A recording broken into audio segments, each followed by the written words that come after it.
La quadratura del cerchio non è stata trovata, ma almeno un passo avanti importante è stato compiuto. La riunione alla GESA, convocata per fare chiarezza sul futuro occupazionale di decine di operatori ecologici, ha chiarito alcuni passaggi fondamentali. Il primo di questi è che nessuno vuole il licenziamento di queste persone, lo ha ribadito l'assessore ai rifiuti del comune di Agrigento, Domenico Fontana. Lo hanno ribattuto anche i componenti dell'SRR Agrigento Est, ovviamente lo ha sottoscritto CGL, CISL e WIL. Quello che è emerso infatti è che la strada da seguire non passerà dall'attuazione dei tagli col quinto dell'obbligo, su cui l'amministrazione comunale ha chiarito di avere fatto un definitivo passo indietro. La discussione si è dunque spostata su quella che sarà la ricollocazione del personale che sarebbe in esubero.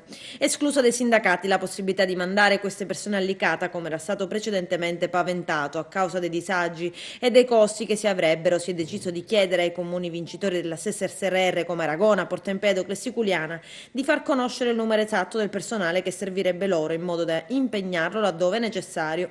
Abbiamo poi chiesto, spiega il segretario regionale della CGL Funzione Pubblica Alfonso Buscemi, che le SRR e le aziende che hanno in appalto i servizi ad Agrigento forniscano per tempo il numero esatto delle persone che andrebbero in pensione da qui a 6 mesi, in modo da avere dati più certi rispetto alle unità da ricollocare.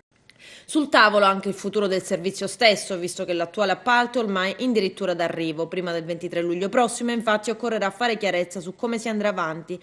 La cosa che probabilmente accadrà è che si andrà avanti con una proroga di un anno dell'appalto attuale già prevista da un contratto in essere, chiedendo alle ditte titolari del servizio, ovvero i SEDA, SEAP e SEA, di modificare la parte del capitolato che riguarda la raccolta differenziata, essendo Agrigento uno dei pochissimi comuni siciliani e italiani a non aver ancora dato il via al servizio, fatta eccezione per il rione di Fontanelle, laddove comunque le percentuali rimangono molto basse.